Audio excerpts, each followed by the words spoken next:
Bonjour. Et si on parlait un peu d'actualité? Et si on regarde ce qui se passe chez nous au Rwanda? Alors hier, comme vous pouvez voir, hier, le président a tenu une de ces occasions qui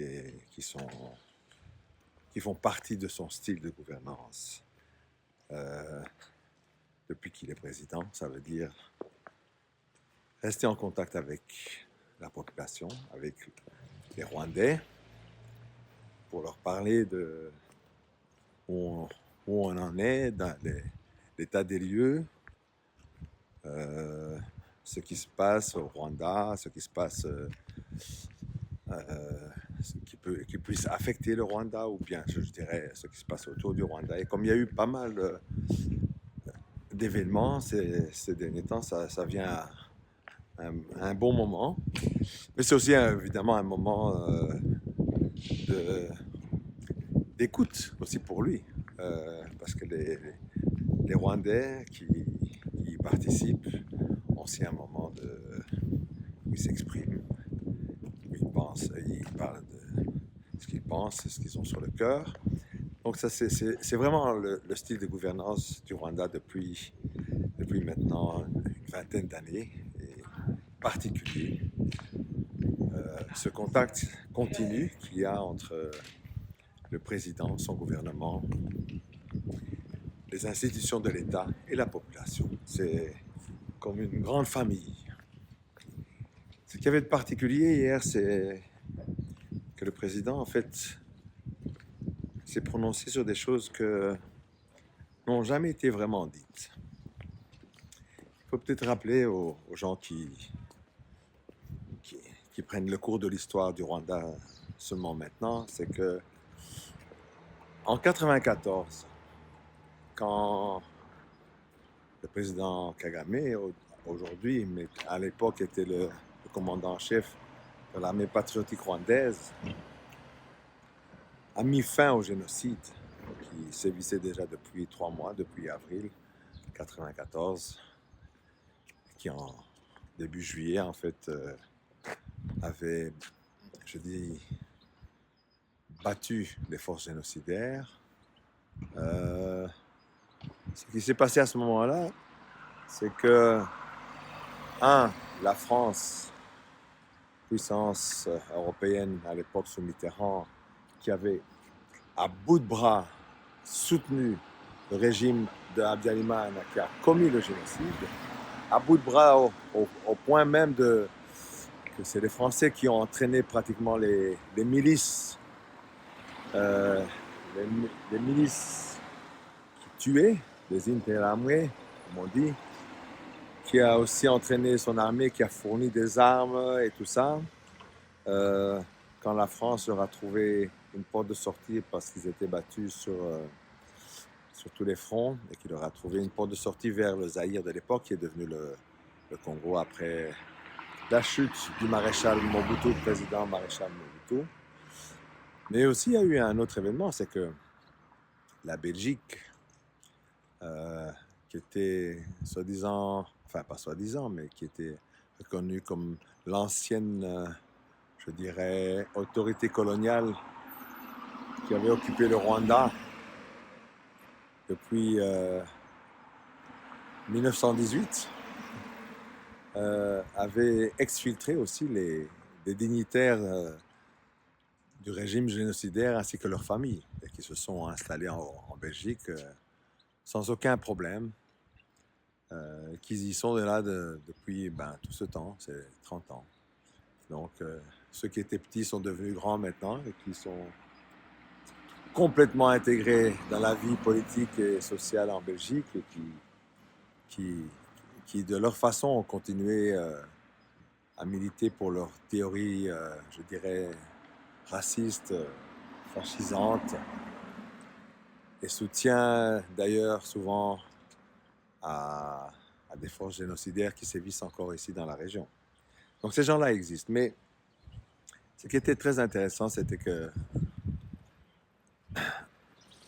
à cette époque-là, le Rwanda, que ce soit vis-à-vis de la France ou vis-à-vis de la Belgique, ne s'est pas préoccupé à pointer du doigt ou à...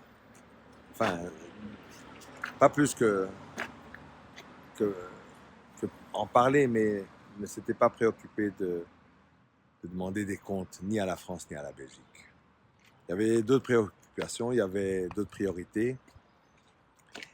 Et le Rwanda s'était surtout concentré en fait, à remettre quelqu'un qui avait été déclaré mort cliniquement, le Rwanda, parce que c'est à ce moment-là, à la fin du génocide, l'État du Rwanda était complètement par terre. Complètement.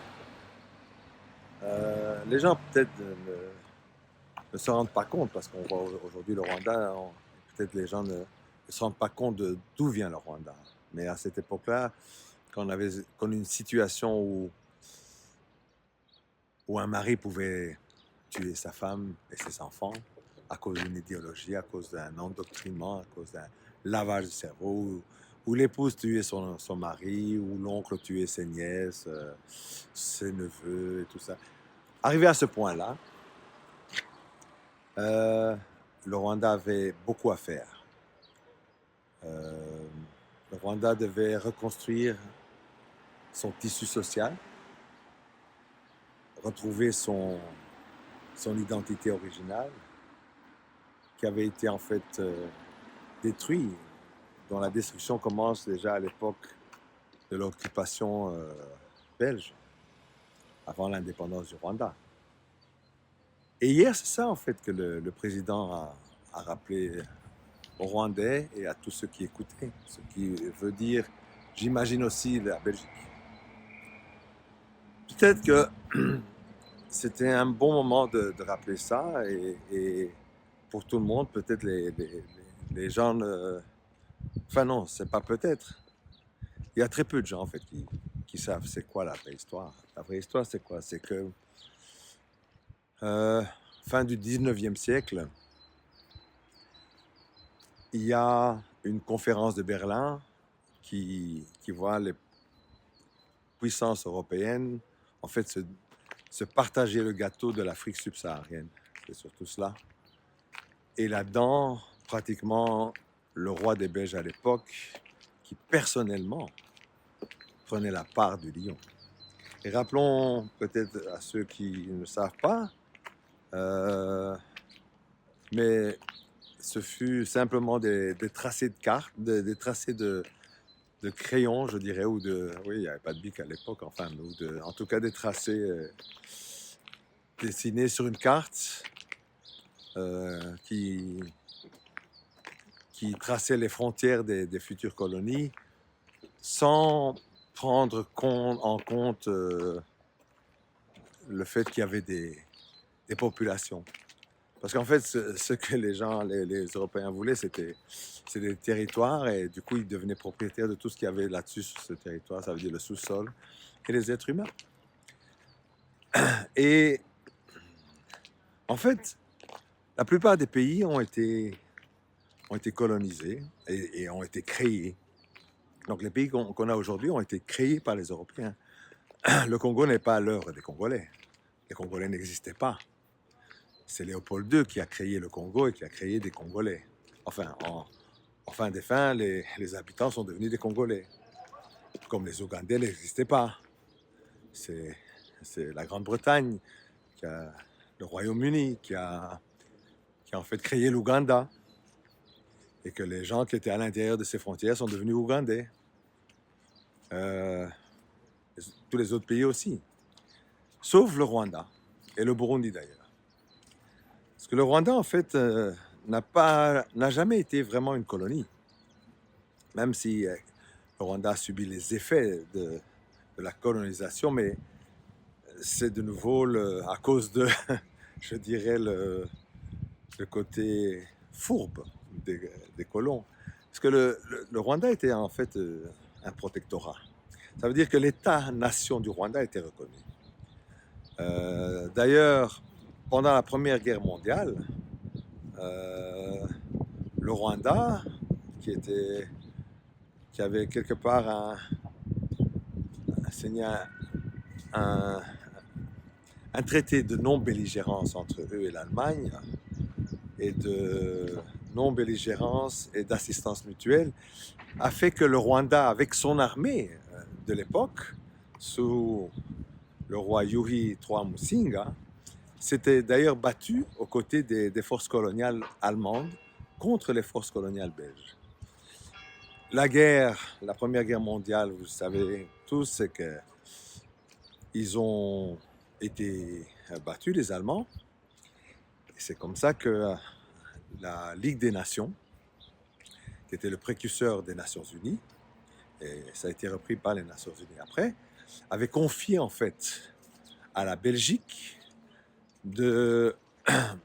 d'administrer le Rwanda sous tutelle pour moderniser les institutions du Rwanda, pour qu'un jour le Rwanda puisse accéder à cette Ligue des Nations en tant que nation moderne. Et c'est là que commence l'abus. Mais je dirais que avant cela, à Berlin, sans que le Rwanda ne se rende compte, ne soit mis au courant, il y avait eu le partage des territoires. Et dans ce tracé des lignes, il s'est fait que une partie du Rwanda a été partagée par 3 puissances coloniales, dont l'Allemagne. Parce qu'en fait, on oublie toujours de dire que l'Allemagne avait à cette époque-là le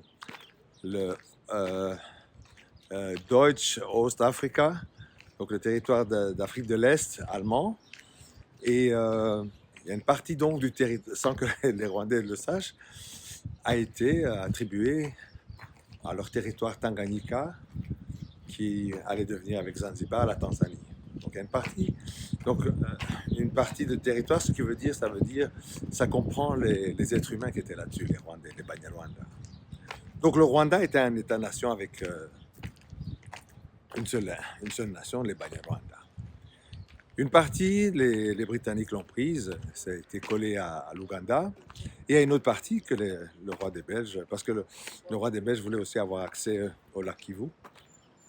Et donc il y a toute une partie qui était au Rwanda, qui s'est retrouvée au Congo belge.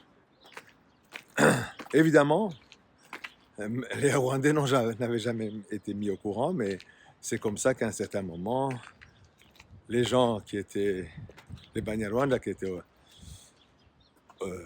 se sont retrouvés au Congo belge, ben, ils ne pouvaient plus vraiment... enfin, il y avait des conflits d'intérêts parce que je croyais toujours qu'ils répondaient à la royauté au Rwanda. Et ce n'était pas le cas. Ce n'était plus le cas. Et en fait, c'est pour dire qu'aujourd'hui, les problèmes que vivent cette partie-là de l'Afrique, les Belges sont impliqués jusqu'au cou. Je dirais dans le sens où ils sont à l'origine des problèmes que nous vivons encore aujourd'hui. Parce que la façon dont ça a été géré, il y a pas mal d'hypocrisie là-dedans. Donc, ce qui veut dire que dans ces 3 pays, que ce soit l'Ouganda, la Tanzanie et le Congo belge, au moment des indépendances, dans leur constitution, il y a la mention de toutes les ethnies qui font partie, c'est comme ça qu'ils les nomment, même si les Banyarwanda pour nous, pour les Rwandais, c'était un État-nation. Mais donc tous les Banyarwanda sont nommés, sont inclus dans la Constitution comme les autres ethnies, que ce soit en Ouganda, que ce soit en Tanzanie, que ce soit aussi au Congo belge. Et pourtant, ce qui se passe aujourd'hui au Congo est extrême, mais en fait, il y a ce même genre de comportement aussi ailleurs. Je m'explique. Ça veut dire que dans ces pays, que ce soit en Ouganda ou en Tanzanie ou ailleurs, quand un ressortissant Munyarwanda, qui est tanzanien ou soit ougandais, a besoin de, par exemple, de documents officiels, je sais pas, certificat de naissance, etc. Souvent, on retrouve des fonctionnaires que, bon, quand ils vous demandent, OK, quand ils doivent remplir les cases, ils disent de quelle ethnie, quand ils disent Nyarwanda, souvent il y a, enfin souvent il y a, en tout cas ça arrive que les gens demandent, mais si vous êtes Nyarwanda, alors pourquoi est-ce que vous n'allez pas au Rwanda? Pourquoi est-ce que vous demandez ici ou en Ouganda ou en Tanzanie ou au Congo? Donc il y a ce réflexe parce que, en fait, dans ces trois pays-là, il n'y a aucun pays qui est nommé avec le nom de leur ethnie. Donc les Banyarwanda sont les seuls qui ont un pays qui s'appelle Rwanda. Et donc c'est toujours une confusion parce que les gens ne sont pas, quand ils ne sont pas instruits, etc. Mais bon, dans des pays comme l'Ouganda ou la Tanzanie, on n'arrive pas à un extrême comme au Congo. Et au Congo, il y a des gens qui s'imaginent que les Banyarwanda, ce seraient des immigrés, ce seraient des gens. Mais ils n'ont jamais immigré, c'est ce que le président aussi Kagame rappelait hier, c'est que ce n'est pas les Rwandais qui sont allés au Congo, c'est le Congo qui les a trouvés chez eux. Ce qui veut dire aussi, à un certain moment, que si on ne veut pas les Banyarwanda, il faut les laisser partir alors, mais avec leurs terres, bien entendu. Bon, mais ça c'est pour plus tard dans la conversation. Donc, la Belgique y est pour quelque chose là. C'est ce que je disais, c'est que voilà, ils ont amputé une partie du royaume avec les autres puissances coloniales. Mais il s'est passé autre chose, c'est que après la Première Guerre mondiale, c'est donc la Belgique qui a reçu la tâche de prendre, d'administrer sous tutelle le Rwanda et le Burundi. Or, ce qui s'est passé, c'est que dès qu'ils sont arrivés, en fait, la Belgique a commencé à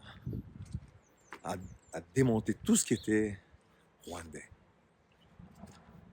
Ça veut dire qu'ils ont outrepassé en fait, la tâche qu'on leur avait attribuée. Bon, je ne vais pas m'attarder sur trop de certaines choses parce que, comme par exemple, je veux dire, vous arrivez dans un pays qui a sa propre culture, qui est déjà millénaire. Il faut dire qu'à cette époque-là, la Belgique n'avait que 80 ans d'existence. La Belgique n'avait que 80 ans d'existence. On ne pourrait pas dire qu'il pouvait parler du haut de la civilisation belge, mais le Rwanda avait une civilisation. Et la première chose comme c'est pas une colonie, on a l'administration de tutelle qui va aussi s'appuyer beaucoup sur l'Église catholique, surtout catholique. La Belgique était catholique, donc, mais les protestants aussi pouvaient venir, mais déjà, c'est une intrusion, le fait qu'on oblige les Rwandais à laisser leur propre religion. Enfin, religion, c'est vraiment typique pour les croyances du livre, mais ils ont leur propre croyance. Ils croient à un Dieu unique, d'ailleurs, qui s'appelle Imana.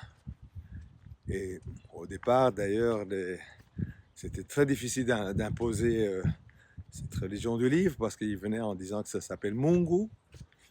Et ils ont compris que s'ils changeaient Mungu avec le nom rwandais, Imana, ça serait plus facile. Et effectivement, les gens aujourd'hui, les Rwandais sont confus parce qu'ils parlent d'Imana alors qu'il s'agit d'une croyance qui vient du Moyen-Orient, qui n'a rien à voir avec leur propre civilisation. Mais donc, imaginez-vous, on impose parce qu'au point tel que les Belges, à ce moment-là, ils font un coup d'État dans le sens où ils, ils, le monarque en place, il le destitue. Il le remplace par son fils, d'accord, mais c'est pas comme ça que ça se passait au Rwanda. Donc déjà, on crée un problème. Et puis ils vont commencer à vraiment euh, aliéner les Rwandais. Et je disais, si le Rwanda avait une civilisation précoloniale, il ne faut pas oublier que c'est une civilisation orale, non matérielle, non matérialiste. Et donc le choc entre les deux cultures est énorme. Parce que c'est comme un pot de terre contre un pot de fer. On ne résiste pas. Enfin, la résistance est très compliquée. Bref, ils commencent aussi à aliéner les Rwandais. Ils commencent à leur dire qu'en fait, les Banyarwanda, c'est trois races. Quelque chose qui avait été inventé par les Allemands, mais les Allemands n'avaient pas mis ça en œuvre. Mais les Belges qui trouvaient que l'organisation que les Rwandais avaient eue depuis milliers d'années était trop compliquée. Ils vont diviser les Rwandais en trois catégories, les Hutus, les Tutsis et les Twa. En plus, même si c'était des catégories qui existaient avant eux, mais c'était jamais des races pour les Rwandais, c'était des catégories dans une société pré-matérialiste, enfin non matérialiste, qui était surtout une société agro-pastorale.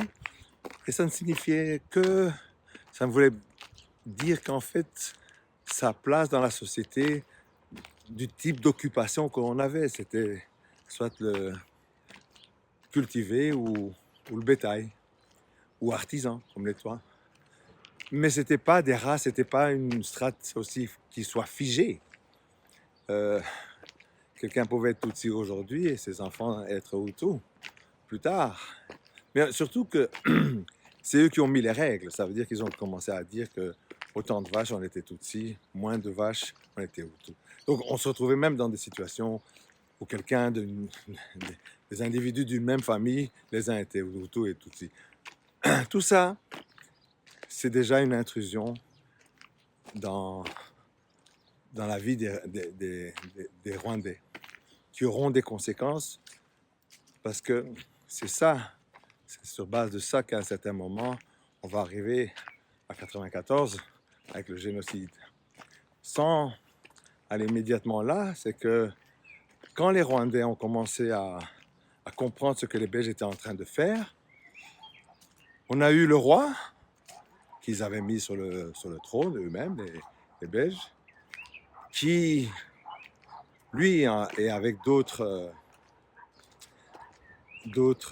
acteurs dans la région, comme le prince Louis Rwagasore au Burundi, et en parlant avec d'autres pères de l'indépendance comme Julius Nyerere et tout ça, étaient très, très attirés par les mouvements panafricanistes et qui demandaient l'indépendance.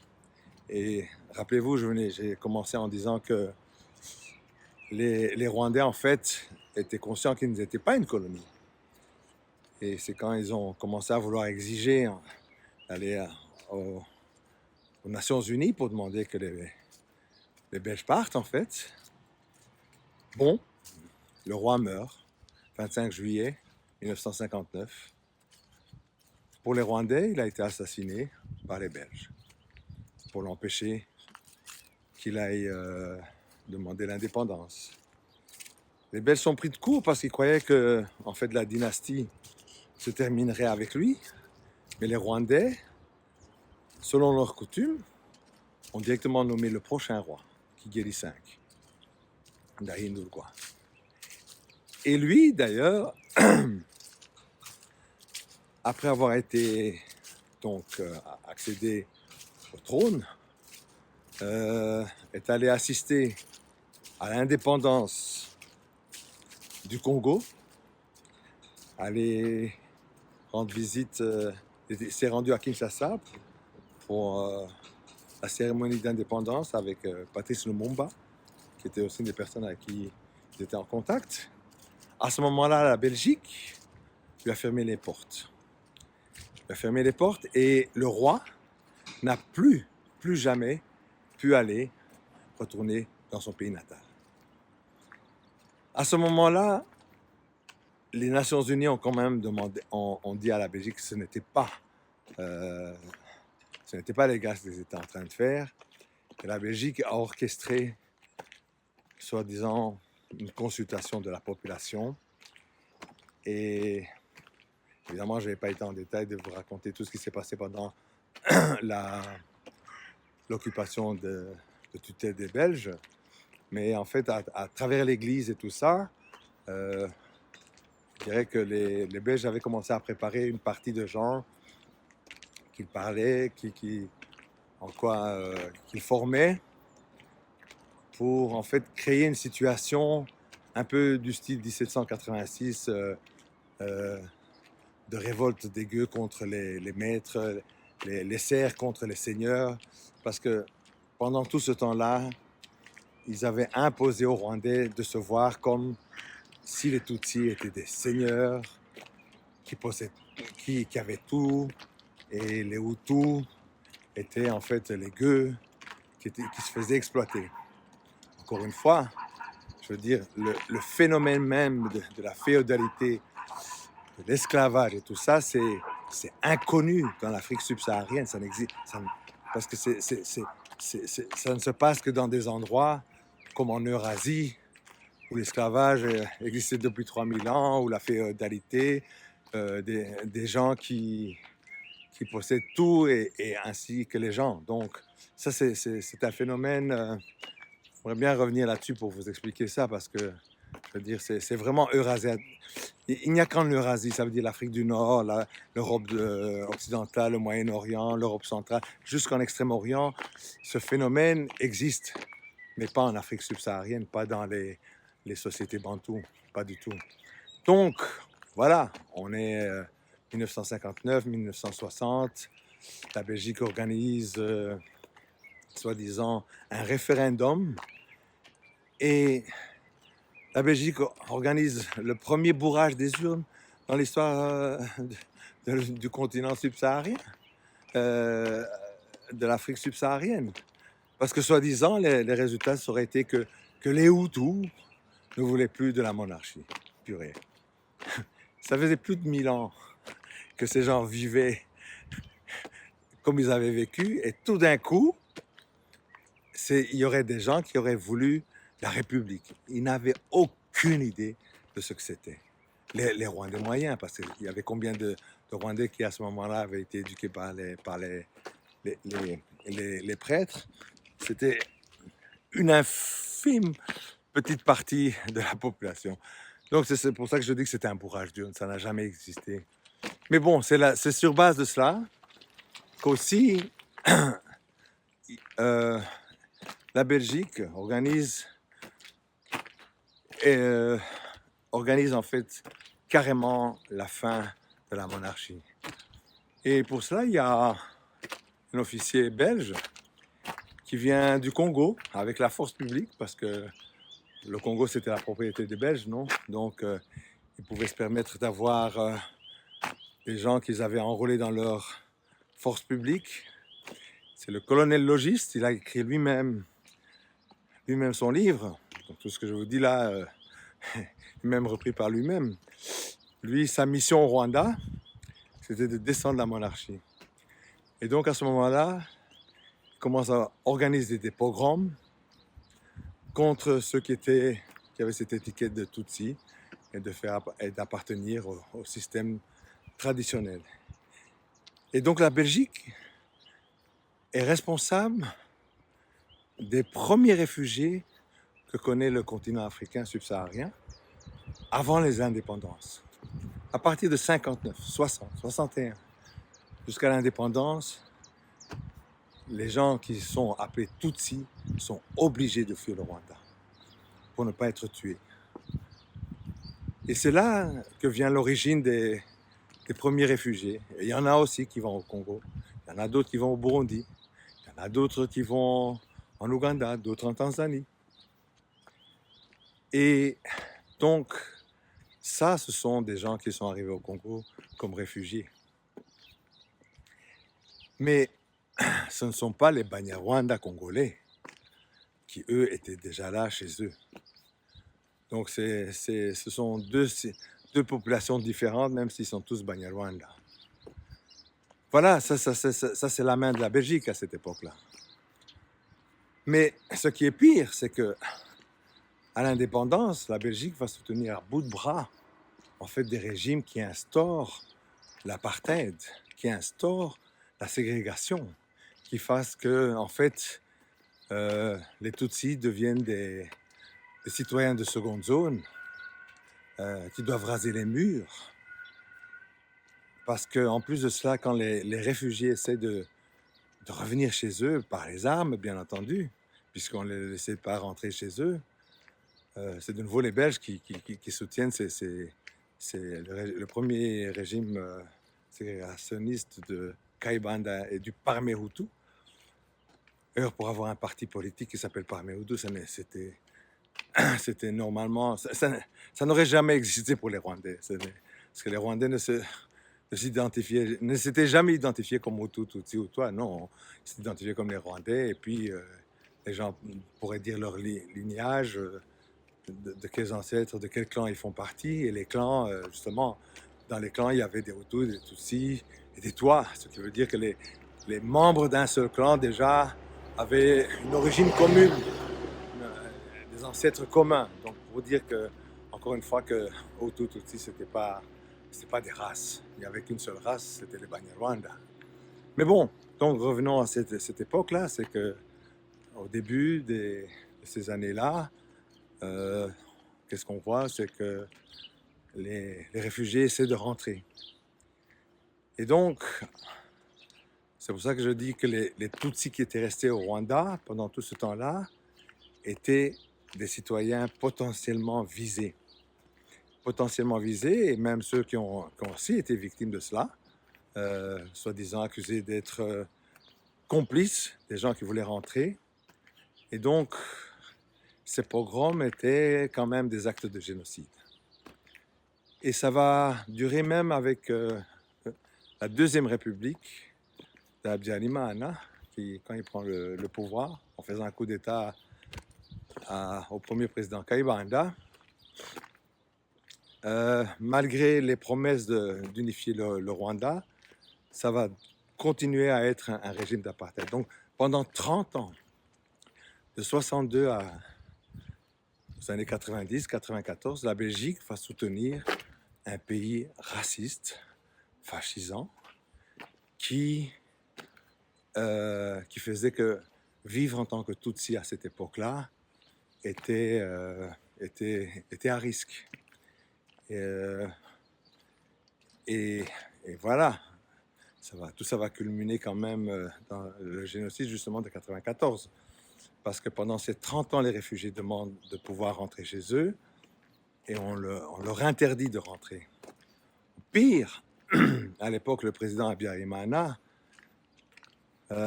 allait de porte en porte dans les pays voisins pour demander que ces pays voisins, en fait, naturalisent les réfugiés rwandais.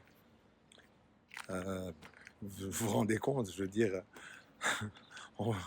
on demande que vous soyez naturalisé dans un pays qui n'est pas le vôtre, alors que vous êtes à côté de chez vous, alors que c'est là que vos ancêtres sont depuis plus de 1000 ans. C'était ça la situation. C'était ça la situation que la Belgique a soutenue, en parlant du Rwanda comme un exemple de développement incroyable, tout pauvre, mais très courageux, des gens qui étaient vraiment travailleurs, sans jamais dénoncer la ségrégation dont cette population était victime, ceux qui s'appelaient Tutsis, et les Twa aussi d'ailleurs. Donc, ça, c'est l'implication de la Belgique qui a permis ça. C'est l'implication de la Belgique qui était, en fait, qui voulait être l'avocat de régime fasciste.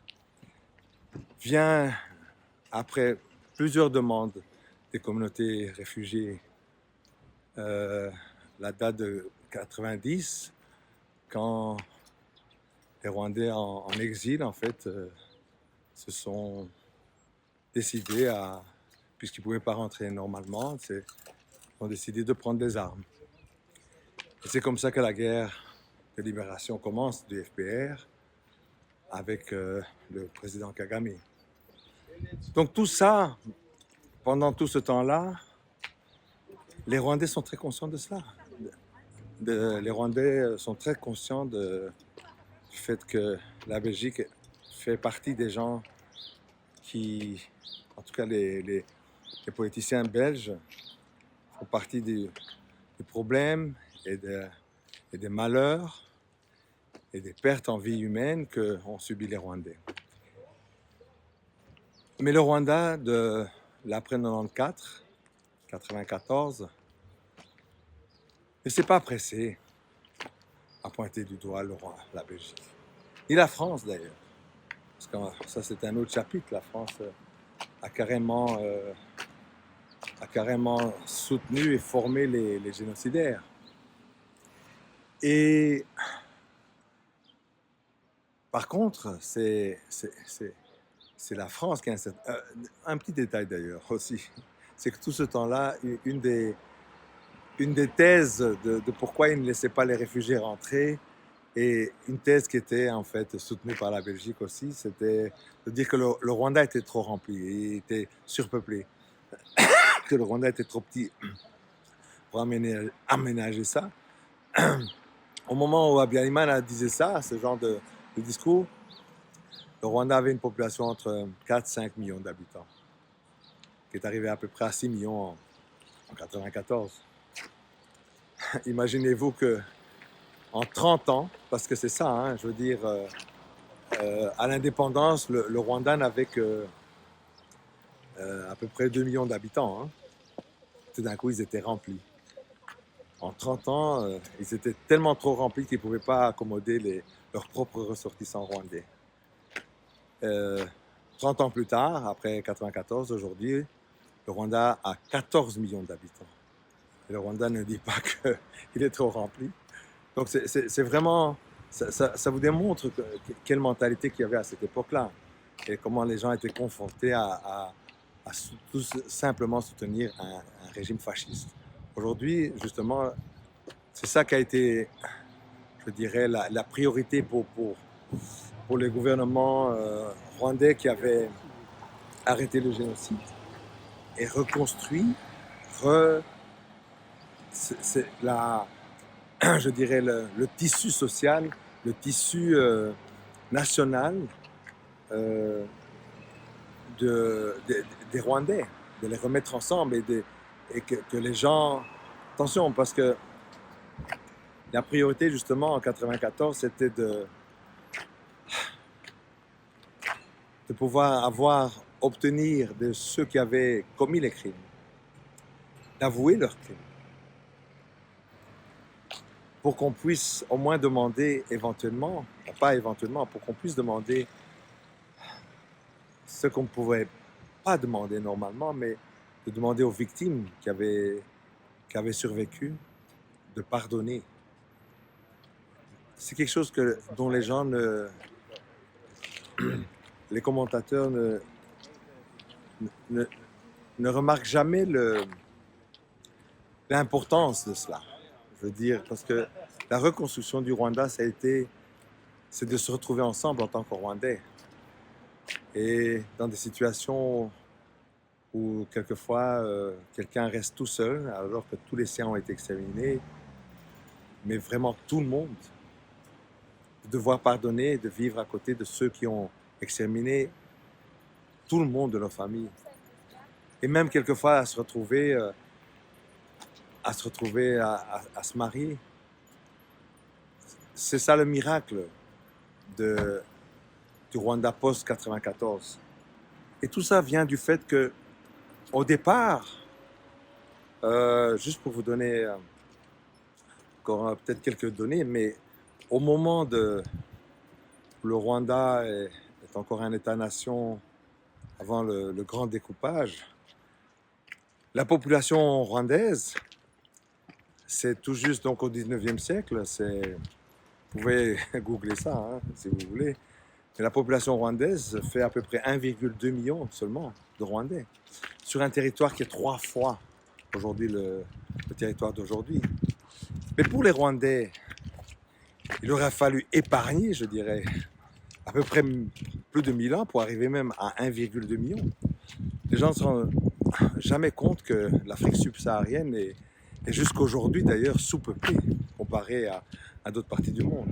Mais pour avoir ce 1,2 million, il a fallu autant de centaines d'années. Ce qui veut dire qu'en fait, ceux qui ont commencé le projet Rwanda, le proto-Rwanda, ben, les 1,2 million sont les descendants de ces gens-là. C'est pour ça que tous les Rwandais sont pratiquement, sont tous familles les uns des autres. C'est aussi simple que ça.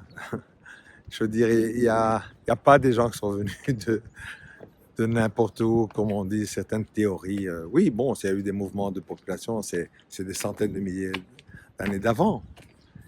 Mais sur le projet Rwanda, pour que le Rwanda devienne Rwanda, des Banyarwanda, les Rwandais sont une seule famille.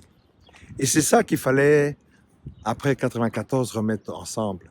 C'est pas simple, parce que c'était, comme je vous ai dit au départ, c'est le pot de terre contre le pot de fer. Il fallait, même les gens qui devaient essayer de dire ça aux gens, même eux-mêmes se demandaient, enfin, tout le monde, beaucoup de gens montraient ces formes d'aliénation, de croire qu'on est des gens différents. Évidemment, à un certain moment, quand on tue tout le monde, c'était tellement non rwandais, parce que, en fait, vous savez, le royaume du Rwanda avant, ce qui faisait sa force, ce qui faisait justement ce qui faisait la force du Rwanda, c'est pas qu'ils avaient, comparé aux autres royaumes à côté ou les autres communautés, c'est pas qu'ils avaient de meilleures flèches, de meilleures lances, de meilleurs glaives, ou de meilleurs boucliers.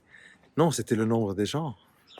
Parce qu'au Rwanda, en fait, c'était une société qui était assez organisée et qui était conscient que il fallait avoir le nombre. Et donc, il y avait, je dirais, une culture, surtout d'inclusion. Et d'ailleurs, quand il y avait des attaques sur des pays, sur d'autres royaumes, je dirais, voisins, il y avait toujours après la saison de guerre, la saison d'attaque, quand les Rwandais prenaient des gens en captivité, on les ramenait chez eux. Encore une fois, la notion d'esclave ou de posséder des gens, ça n'existe pas en Afrique subsaharienne. C'est quelque chose qui est bien confiné à l'Eurasie partout, l'esclavage, mais pas les sociétés bantoues. Donc, quand ils prenaient des gens, il y avait toujours une saison de chouchouter, de rendre la vie agréable pour ces gens. Pourquoi? Parce que le but, c'était d'en faire des Rwandais. Mais donc, depuis 30 ans, je dirais, les gens que la Belgique a exportés après le génocide en Belgique, depuis 30 ans, la Belgique entretient en fait cette relation un peu bizarre avec ces milieux, en privilégiant, je dirais, les gens de ces anciens régimes qui sont des régimes génocidaires, je vous le rappelle, et en entretenant, je dirais, quelque chose qui n'est pas très clair. On ne voit pas vraiment beaucoup d'enthousiasme sur le développement qu'a fait le Rwanda. Et d'ailleurs, ce sont ces milieux-là et les anciennes, je dirais aussi les milieux belges qui continuent à vouloir entretenir cette histoire d'ethnie, de Hutu, etc. Et puis, disons les choses comme elles sont. Aussi, c'est que depuis justement le Congo belge, Rwanda, Burundi, la Belgique étant un tout petit pays au niveau de, je dirais, de l'Europe. Le poids de la Belgique, en fait, c'est le fait qu'elle avait le statut je dirais, dicter, ou pas dicter, mais de pointer la direction de comment les Européens devraient s'y prendre. Ça veut dire qu'il y a une certaine solidarité européenne qui se fait vis-à-vis intérieure, évidemment, avec la formation du Benelux, puis de l'Union européenne et tout ça. Et la Belgique était, je dirais, la spécialiste de l'Afrique centrale. Donc tout ce temps-là, l'attitude aussi des autres pays dépendait justement de... Enfin, le poids de la Belgique était énorme. Seulement, justement, ça fait quelque temps que, entre autres dans les analyses, personnellement, je disais aussi, c'est que au plus la Belgique se laisse, s'aliène sa relation avec le Rwanda, à la longue, ça, je dirais, son input sera de moindre qualité. Même si ça reste encore, parce que une tradition qui date de plus d'un siècle maintenant, ça ne va pas s'éteindre immédiatement, mais voilà. Pendant que je fais cette vidéo, encore cette partie-ci, j'ai dû la refaire parce que le mot est tombé, la parole est tombée. Le Rwanda a en fait décidé de couper ses relations diplomatiques avec la Belgique. Et donc c'est ça, avant que je revienne à ça, je reprends le fil là où j'étais, c'est que depuis 30 ans, il se passe quelque chose dans l'est du Congo pour lequel les gens qui parlent de droits de l'homme et tout ça, qui essaient des fois de pointer du doigt les problèmes de démocratie au Rwanda et tout ça, en fait, essaient de ne pas regarder à ce qui se passe au Congo. Depuis 30 ans quand même, ces génocidaires sont là, aux portes du Rwanda. Ils ont fait à plusieurs reprises des tentatives d'attentats, d'attaques terroristes, de déstabilisation. Il y en a eu plusieurs. S'il y a quelqu'un qui est bien au courant de ça, c'est bien en Belgique.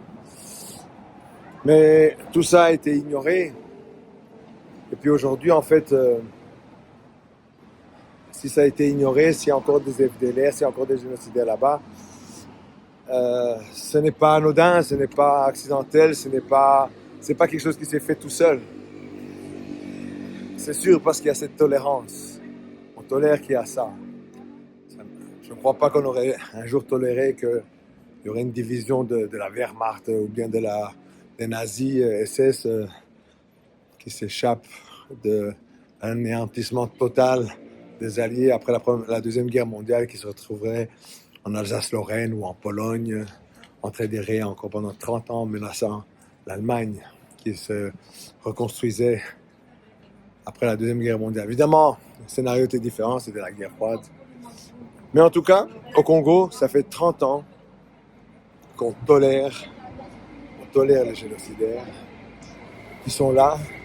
Et le fait qu'ils existent et qu'ils sont toujours armés, et le fait qu'aujourd'hui, tout ce temps-là, ils ont été armés même par le président Tshisekedi, qui en a fait son fer de lance, en fait, pratiquement, puisqu'il a une armée complètement inutile.